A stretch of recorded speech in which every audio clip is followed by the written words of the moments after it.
Uma coisa que ensina na escola, né, sempre em aula de história, desde a época moderna, então teve a colonização dos vários continentes. Só que uma coisa que é pouco mencionada é como que essa colonização, mais tarde o imperialismo, né, a repartição do mundo que foi feita principalmente pelos países europeus, nessa dominação, onde houve bastante violência, bastante genocídio, também teve a imposição ideológica da visão de mundo que se tinha na Europa, que era dominante lá. Então, a visão de mundo cristã, também a visão em relação ao gênero. Por exemplo, se a gente olhar hoje na África, a gente tem uma grande contradição, porque existe lá uma crença comum de que a homossexualidade é uma doença trazida pelo Ocidente, trazida pelos Yankees para dominar o continente africano. E isso é uma bagunça gigante, porque quem criou essa ideologia são os pastores. Tem inclusive um artigo de um intelectual, quando ele perguntava para os estudantes da universidade lá, onde que está essa história,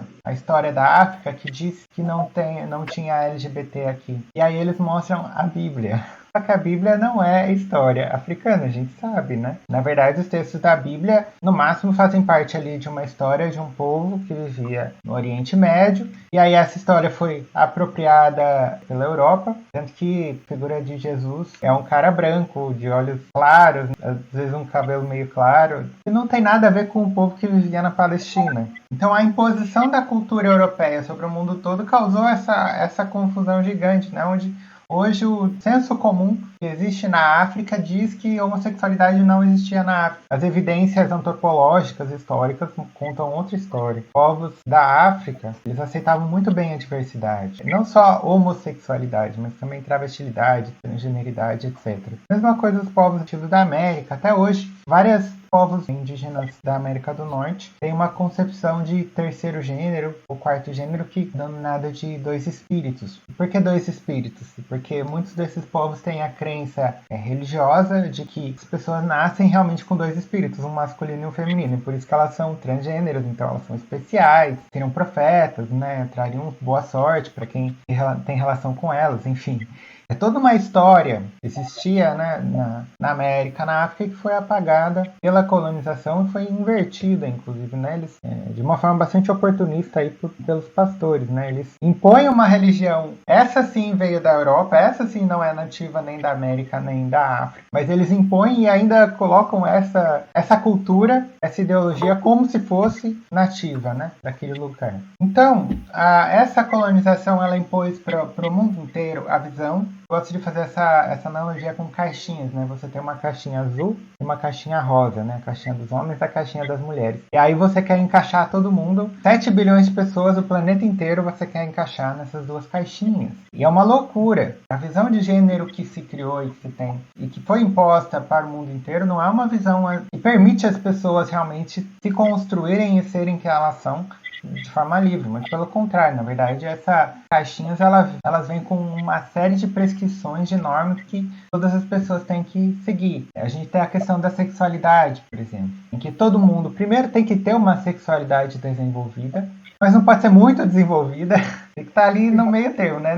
Nem pouco desenvolvida, nem muito. Ao mesmo tempo, ela é uma obrigação e uma proibição. Então, tem um tabu para falar de sexo, mas as pessoas não têm uma vida sexual muito desenvolvida, também são alvo de ridicularização. É o caso, né? Eu gosto de citar o exemplo do filme O Virgem de 40 Anos, essa ideia do virgão e tal, e dos nerds, explicita no The Big Bang Theory. E você percebe, na verdade, que os nerds eles são ridicularizados principalmente por não se encaixarem no padrão masculino ali na série. Então, eu sou bastante crítica a essa série. Eu acho que ela tem uns positivos, mas ela reproduz também um pouco dessa ridicularização. Apesar de que, às vezes, dependendo de quem assiste, pode entender isso como uma ridicularização crítica, né? E não como uma reafirmação desses padrões. Por causa disso é que surge o movimento LGBTQIA+. Isso no final do século XIX, começo do século XX, tinha o nome de movimento homossexual. Apesar de que o Magnus Hirschfeld, já naquela época, né, era um sexólogo, ele mesmo era um homossexual, não assumido, mas ele ficou muito conhecido como sexólogo, estudou essas questões de sexologia, estudou tanto a questão da sexualidade da mulher, ele considerava ser uma sexualidade bastante reprimida. E ele estudou essa sexualidade das pessoas consideradas homossexuais e com isso ele começou a questionar também um pouco dessa categoria, porque nos estudos que ele faz, ele percebe que existem, por exemplo, as pessoas que hoje a gente chamaria de travestis ou transgêneros, ele já começou a perceber ali que existiam questões muito diferentes, né? Tanto que ele, na época, ele concebia, de acordo com a visão da época, como o sexo como uma coisa biológica, né?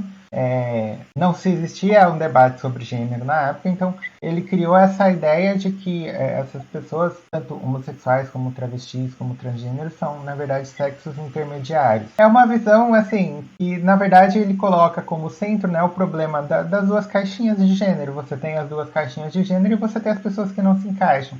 E com isso, essas pessoas que não se encaixam, ele criou 64 categorias distintas. Então, se dependesse do Magnus Hirschfeld para a gente fazer essa discussão, né, não teria letra suficiente no alfabeto inteiro. A gente ia ter que usar, sei lá, a letra grega, ou do alfabeto cirílico, alguma coisa assim. Eu coloco isso porque existem muitas maneiras realmente de se fugir ou de não se encaixar no padrão que a sociedade impõe. E essas muitas maneiras, muitas vezes, se ignora quando se faz o debate LGBTQIA+, se foca muito na questão da sexualidade. E é uma coisa que é restrita para quem, primeiro, tem a sexualidade relativamente desenvolvida, e segundo, tem uma atração definida ali de acordo com o binário de gênero. Então, você tem o L, que seria... Ele foi colocado na frente para dar uma visibilidade maior para as mulheres, então isso é importante. Representa as mulheres lésbicas, que são mulheres que se atraem por mulheres. Aí tem o G, gays, então homens que se atraem por homens. E tem o B, pessoas bissexuais, que são pessoas, a princípio, que se atraem tanto por homens quanto mulheres. A letra T, ela já não diz respeito à sexualidade, ela diz respeito à identidade de gênero, sendo mais específica, né? Ela diz respeito ao fato da identidade de gênero da pessoa não se encaixar naquela que é imposta quando a gente nasce. Então, desde quando... antes da gente nascer, na verdade, né? Vem o médico ou a médica com ultrassom ver lá para verificar a genitália da criança, que é um negócio meio esquisito, né? Por que existe essa preocupação com a genitália de uma criança? Um bebê que nem nasceu ainda, né? Se a gente pensar, é meio bizarro isso. Mas existe essa preocupação para saber a genitália, e a partir dessa genitália é que se designa um gênero, né? Então, de acordo com uma genitália, você designa a pessoa ao gênero masculino, e se tiver outra genitália, você designa o gênero feminino.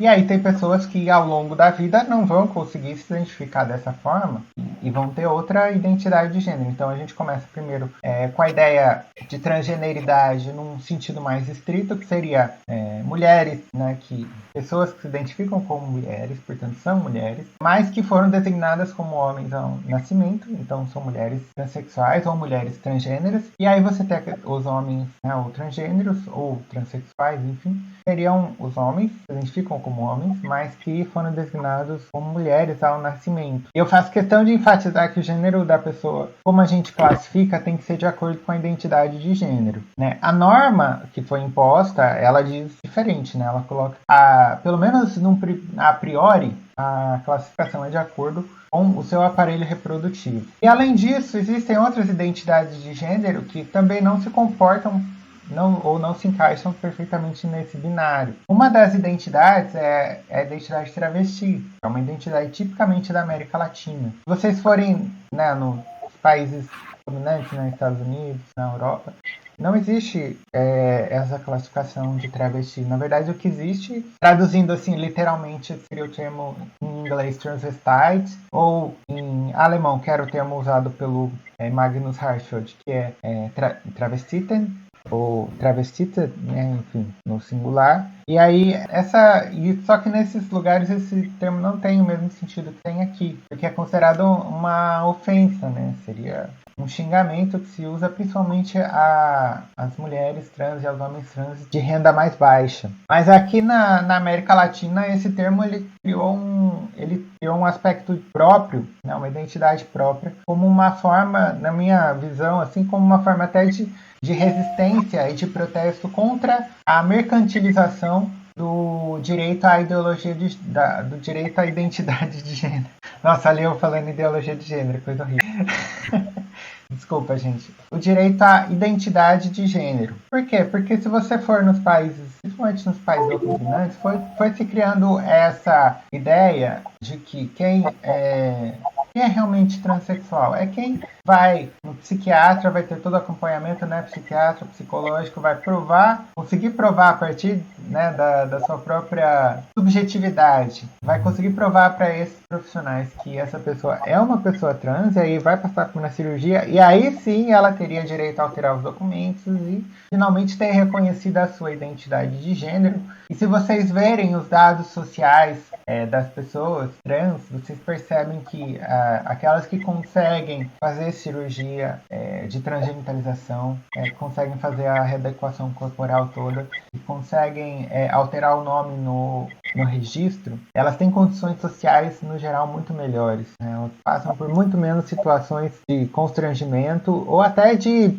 negação de direitos mesmo. Questão de emprego, né? Questão educacional, tudo isso são índices muito diferentes para quem conseguiu passar por todo esse processo, que é um processo muito caro. Portanto, é uma mercantilização mesmo, uma transformação do direito à identidade de gênero em mercadoria. Então, quem comprou essa mercadoria tem uma posição melhor ou menos pior no sistema capitalista. Já quem não consegue comprar essa mercadoria fica à margem. E aí, como na América Latina existe uma desigualdade social muito grande, e uma grande proporção da população é bastante pobre, as travestis, na sua maioria, não concluem os estudos, são expulsas das famílias, são expulsas das escolas, acabam tendo como única fonte de renda, única forma de sobrevivência a prostituição, ou como principal fonte de renda, às vezes não é a única, às vezes a travesti trabalha no telemarketing, por exemplo, e também na prostituição, mas a prostituição ainda aí a principal fonte de renda é das travestis na América Latina, como um todo. Então, essa identidade tornou-se uma resistência, porque ela foi criada pela medicina justamente para designar as pessoas que não fazem a cirurgia. Né? Então, para separar, diferenciar e justamente criar essa mercadoria. Então, quando você tem esse grupo, né, de travestis da América Latina apropriando desse termo, implicitamente o que você está fazendo é uma declaração de que você não tem interesse de comprar a mercadoria que a medicina, que o Estado, em última instância, está te vendendo. Mas tem outras identidades também. Na Índia, por exemplo, tem uma identidade bastante parecida com as travestis, que é a Hijra. A Índia é o único país que chegou a colocar pessoas trans no censo. Né? Hoje em dia a gente faz uma crítica dessa separação de transgeneridade e transexualidade, porque ela foi criada pela medicina. Aí foi um outro processo de luta, né? Separou transgeneridade, seriam teoricamente as pessoas trans que não querem fazer cirurgia, e transexual, né? A transexualidade se refere às pessoas que querem fazer a cirurgia ou que fizeram a cirurgia, né? Então essa separação, ela ultimamente tem sido criticada, mas ela surgiu. Aí foi um processo diferente da América Latina, que reificou a identidade travesti. Nos Estados Unidos, na Europa, a identidade que se usou e para isso foi a transgeneridade, né? Então, mulher transgênero, homem transgênero, etc. Então, a princípio, T é de transgênero, né? E aí, transgênero é considerado num sentido mais amplo, não só de mulher trans e homem trans. Quando se considera transgênero num sentido mais amplo, aí se considera também as pessoas que não têm apenas a identidade de gênero distinta daquela designada ao nascimento, mas também a expressão de gênero. Então aí entra também as drag queens, os drag kings, né, que são pessoas que performam identidade feminina ou masculina, aí, respectivamente, para fins de artísticos. É o caso da Pabllo Vittar. Né? A Pabllo Vittar, assim, ela faz questão de dizer que ela é uma drag queen, não uma mulher trans, e ela é conhecida muito pela identidade feminina porque a identidade artística é a identidade que ela usa para cantar. Mas no particular, né, a Pabllo Vittar ainda, né, se reconhece como homem. Então, tem essa questão no transgênero, no sentido mais amplo também, abarca as pessoas. Pelo menos esse é o termo, né, transgênero mais amplo. E na Europa, aqui no Brasil, eu vejo que esse sentido da palavra transgênero é menos usado. Eu acho ruim, porque daí você deixa uma grande parcela de pessoas trans no sentido amplo, né, ou transgêneras, enfim, que está relacionada à questão da expressão de gênero, não da identidade, e elas acabam ficando de fora da sigla. Então, drag queens, drag kings ou crossdressers, né? Eu tentei procurar um termo em português para isso, mas não tem também. Aqui no Brasil se usa o termo em inglês, então é uma invisibilidade tão grande, né, que nem termo em português a gente tem. E também tem a questão que o movimento LGBTI, como a gente conhece hoje, ele nasceu ou se desenvolveu principalmente a partir da revolta de Stonewall nos Estados Unidos. Então, tem muitos elementos assim das identidades e dos debates que foram feitos nos Estados Unidos que acabam também vindo para cá, né? Para América Latina e tudo mais. Eu faço questão também de colocar a questão das identidades não binárias, identidade de gênero. E aí, portanto, são pessoas que não se encaixam na identidade, nem na identidade masculina, nem na identidade feminina, nenhum desses dois gêneros, então constroem gênero de uma maneira diferente. Acho que os exemplos mais simples para se entender é o gênero fluido, e são pessoas que às vezes performam uma identidade mais feminina, outras vezes performam uma identidade mais masculina. Aí na questão da própria vida, né? Não só na questão artística. E também tem pessoas que não se identificam totalmente nem como homens nem como mulheres. Tem até alguns termos, por exemplo, de novo em inglês, né? Demi-boy, que seria um homem que não se sente totalmente como homem, mas está ali mais ou menos perto, né? E demi-girl também, a mulher que não se identifica totalmente como mulher, mas está mais ou menos naquele espectro feminino. Então, o que vem do termo dos Estados Unidos de queer, mas também às vezes é usado no sentido de questioning. A identidade queer, ela é ainda muito utilizada por LGBTs de uma forma geral. Gays, lésbicas, bissexuais usam bastante, mas geralmente tem um sentido mais relacionado à expressão de gênero ou ao papel de gênero, né? A forma de se comportar, a forma de se vestir, a forma de ser, né? De uma forma geral. A princípio ela era utilizada bastante como uma ofensa, porque queer quer dizer esquisito, né? Mas depois passou a ser utilizada com um sentido mais positivo, né? No sentido de, inclusive, questionar o sentido negativo da palavra, né? Então, a apropriação, muitas vezes, dos termos, ela tem isso, né? O próprio termo homossexual, no passado, né, no século XIX, começo do século XX, era ofensivo. E ele foi apropriado para se questionar justamente a ideia de que ser homossexual é uma coisa ruim, né? Então, o termo queer também foi apropriado no mesmo sentido.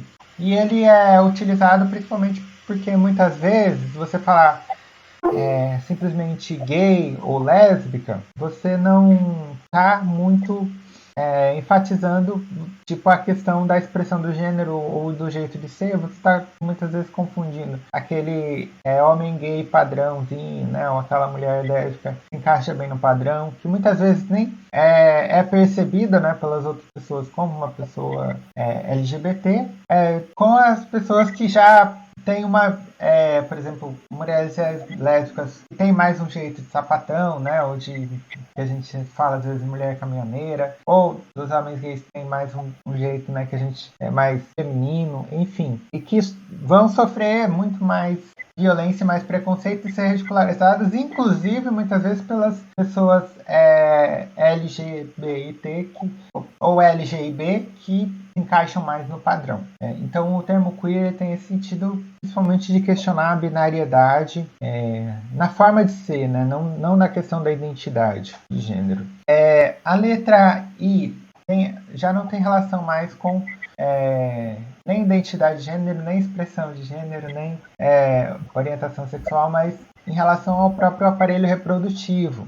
E aqui cabe eu gosto de contar a historinha da Cássia Simeneia, que é uma corredora, né, da África do Sul. Ela começou a ganhar alguns prêmios, se não me engano, em 2009, e aí começaram a questionar o gênero dela. Questionaram o fato dela, se ela seria realmente uma mulher ou não, e aí fizeram um teste cromossômico e um teste de hormônios e perceberam que ela tem cromossomo XY e ela tem níveis de testosterona acima do que é considerado normal para uma mulher, né? Então, para vocês verem como é bizarro, né, as normas que existem no esporte. Para os homens não existe limite superior de testosterona. Então, o cara que vai competir, ele pode produzir, sei lá, 10 vezes mais testosterona do que a média dos homens. E ele pode competir e ele vai ter uma certa vantagem por causa disso, porque a testosterona, ela dá um impulso principalmente para coisas assim mais intensas, de curto prazo. Então, corrida 100 metros rasos, né, 200 metros, 400 metros, né? Então, em provas curtas, a testosterona ela dá bastante vantagem. Mas para as mulheres não pode ter isso, né? Então, a Cássia Simonova, ela chegaram a questionar até a identidade de gênero dela, começaram a falar que ela era um homem, né? Então, para vocês verem como as coisas se misturam, né, muitas vezes. A identidade de gênero que é questionada geralmente para as pessoas trans também é questionada para as pessoas intersexuais, que são as pessoas que não têm um aparelho reprodutivo e se encaixam exatamente no espectro, né, do que é considerado normal dentro dos parâmetros criados pela medicina. E vale dizer que são parâmetros que foram criados, né? Então, essa ideia, por exemplo, de doença, de que isso seria uma doença, é uma ideologia que foi criada pela medicina, justamente para justificar a criação dessas duas caixinhas e a imposição da humanidade toda dessas duas caixinhas. Então, por isso eu sou totalmente crítica e aversa à ideia de se classificar pessoas intersexuais como doentes. Mas são pessoas, né, que não têm o padrão do aparelho reprodutivo, né, que é esperado pela medicina. E vale constar que tem uma grande proporção da população que, em alguma medida, é intersexual. Isso só não... a gente só não ouve muito falar disso, porque a maior parte desses casos sofrem cirurgias. Quando o bebê já nasce, né, muitas vezes o médico já faz uma cirurgiazinha para corrigir, né, a genitália e tal. Em muitos casos, a criança, né, quando crescer, tiver uma certa idade, ela vai passar por outras cirurgias também. Por exemplo, para corrigir os ovários, né? Existem muitos casos desse tipo. E as gônadas, elas teriam, né? A gônada seria ou o ovário ou o testículo, mas tem gente que tem gônada que tem tecidos tanto testiculares quanto ovarianos. E aí a pessoa vai sofrer uma cirurgia, geralmente para se retirar o testicular, né? E ficar só com o tecido ovariano. Enfim, essas seriam as pessoas intersexuais. E eu vi que no evento vocês colocaram LGBTQI+. Esse mais quer dizer justamente é uma forma de apontar, né, que a gente sabe que, em última instância, essas letras não são todas, né, não contemplam todo mundo. Eu acho interessante colocar o A, que tem sido reivindicado bastante, que é de pessoas ou aromânticas ou assexuais. São pessoas que não têm uma atração romântica ou sexual desenvolvida de acordo com o que é considerado normal. Então, muitas vezes a pessoa ela tem pouca atração sexual, ela pode ter mais atração romântica e menos sexual, ou o contrário, ela pode ter mais atração sexual e menos romântica. E vocês imaginam o que é isso para uma mulher, né? Uma mulher que tem mais atração sexual, não tem atração romântica, né? E a sociedade, na verdade, diz o contrário, que a mulher tem que ter muita atração romântica e pouca atração sexual. Então, quando é o contrário, né, aí essa mulher vai sofrer bastante preconceito e violência, né?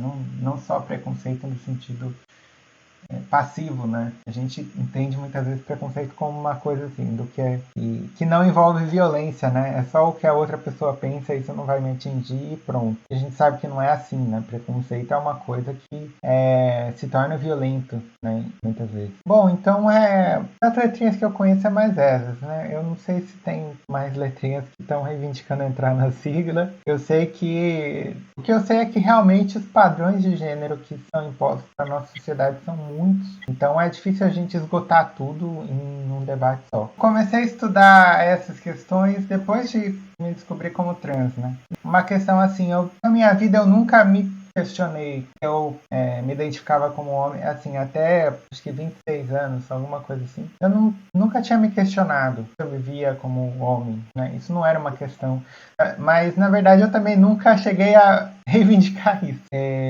Eu não me sentia confortável com a ideia de ser, né, socialmente, passar a imagem de um homem, enfim. Isso nunca me agradou muito, mas também eu nunca questionei isso. E só depois que a Bia, que é uma estudante da Unicamp, que ela começou a questionar isso num grupo do Facebook, aí eu comecei a pensar, poxa, qual que é a minha identidade de gênero? E eu comecei a me questionar, mas poxa, por que a gente nunca ouve falar disso? Não tinha pessoas trans na história, na antiguidade, aí eu comecei a fuçar isso. Eu comecei a fuçar principalmente a partir da ideia da história da homossexualidade. Porque quando você vai estudar a história da homossexualidade, você percebe que muitas pessoas que são tidas como homossexuais, na verdade eram trans. E aí é o caso, por exemplo, das sacerdotisas Gale, na Roma Antiga. Nos livros de história se usam os termos masculinos, né? Gale no plural e galos no singular. Sendo que, na verdade, quando você vai para os textos antigos, você percebe que elas se referenciavam e se entendiam no gênero feminino. Ainda que eram consideradas falsas mulheres. Mas elas se tratavam no feminino. E elas usavam maquiagens pesadas, enfim. E nos livros sagrados tinha essa ideia, né, do ritual, então, que elas passavam, que era de castração, com uma pedra sílex afiada, que fazia para fazer a castração, e a partir daquele momento, elas seriam tratadas no feminino. E elas só poderiam ser tratadas no feminino, elas não poderiam escapar disso, né? E aí eu vi também, tem casos mais antigos, muito parecidos, por exemplo, as sacerdotisas Kala, na Suméria Antiga. Até o nome é parecido, né? Talvez tenha alguma relação histórica, mas isso aí milhares de anos antes das Gala em Roma, na Roma Antiga, existia na Suméria essas Kala que eram as sacerdotisas que adoravam a deusa Inanna. E aí por isso que eu gosto bastante de falar da deusa Inanna.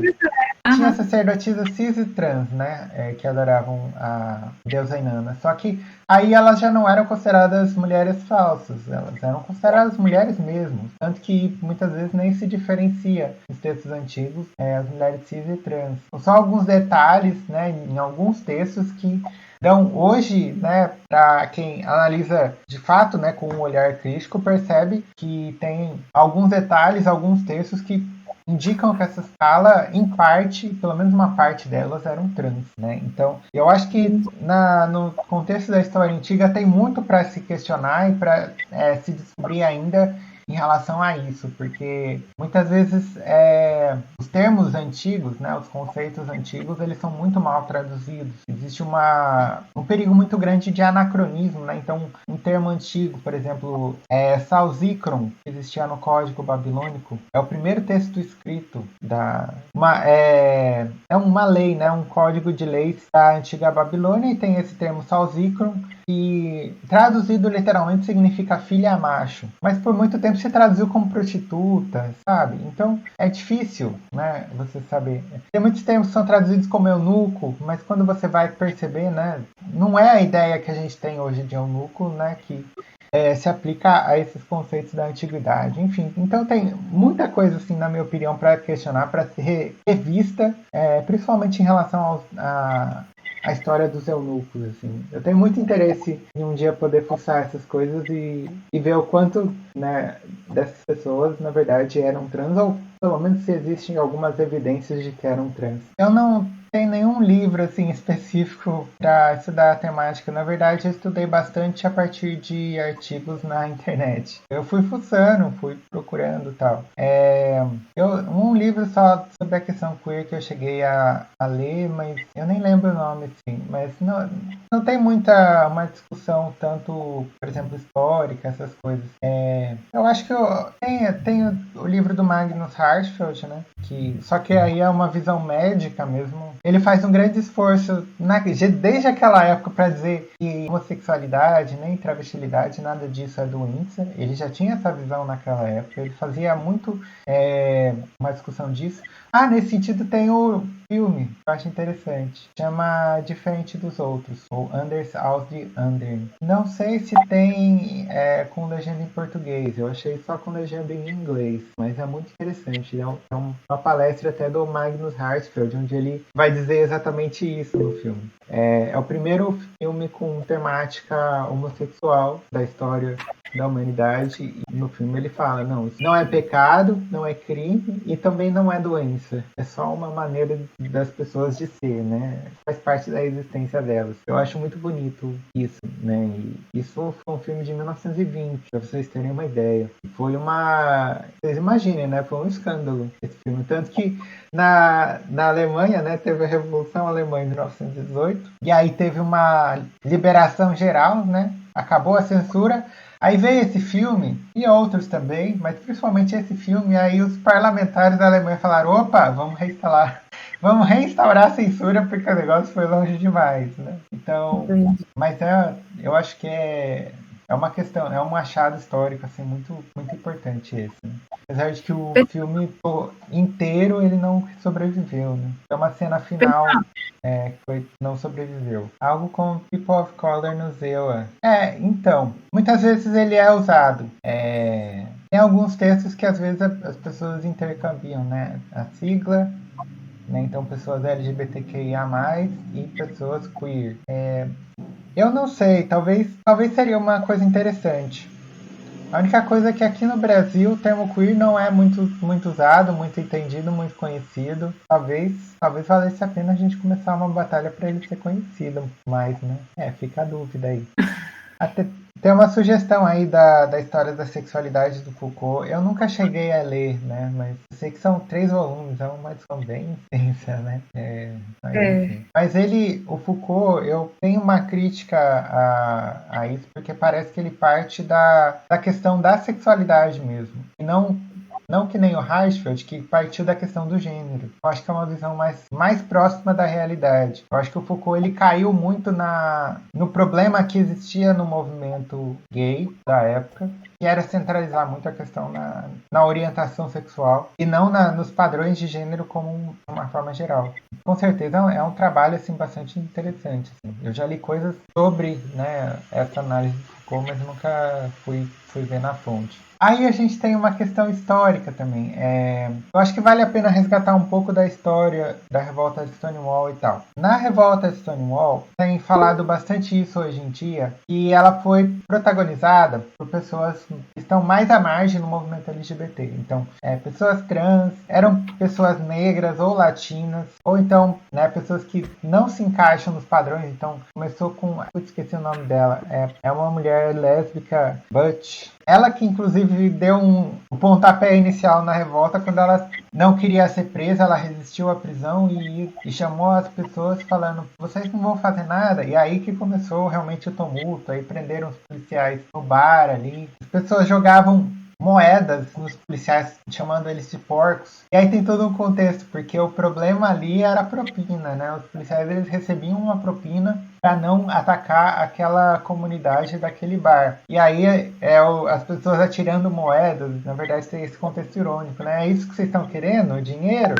Então atira dinheiro e aí chamavam eles de porcos. E eles gritavam gay power. Isso muito inspirado no movimento negro, que é o Black Power, principalmente dos Panteras Negras, se popularizou bastante, e aí eles gritavam gay power. Nas paredes de Stonewall também está escrito drag power. E aí vale ressaltar que as drag queens daquela época, muitas hoje seriam classificadas como mulheres transexuais, né? Mas as pessoas não sabiam muito desse conceito de transexualidade, transgeneridade, então elas se declaravam como drag queens. Só que assim, gay em inglês quer dizer alegre. Gay não quer dizer homossexual. Tanto que o sentido, né, pejorativo da palavra gay inicialmente vinha...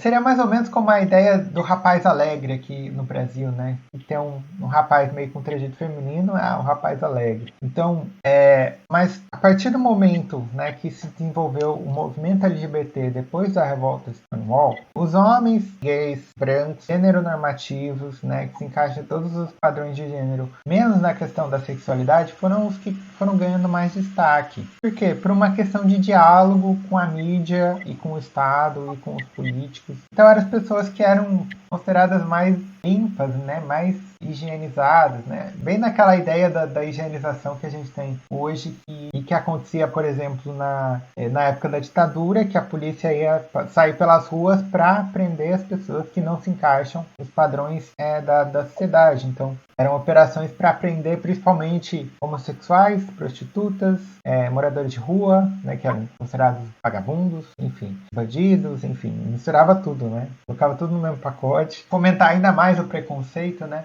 Agora é a imagem que é mais próxima e que mais fácil de se ganhar a simpatia do senso comum. Então, por isso que a questão da sexualidade acabou tomando o centro das discussões LGBTQIA+, e as demandas principais a serem atendidas eram a dos homens brancos, cisgêneros, enfim, que se encaixam endossexo, ao contrário de intersexo, então endossexo, etc. Até o mercado pink, ele é muito voltado para eles, né? E aí tem uma razão econômica, né? Porque se você pensar as outras pessoas, né, as mulheres, ou as pessoas trans, as pessoas negras, enfim, são aquelas que têm muito menos poder aquisitivo. Então o mercado ele vai se voltar para aquelas que têm mais poder aquisitivo. E aí vem o mercado pink, o pink money, né? Então são vários fatores aí que levaram a essa degeneração do movimento LGBTQIA+.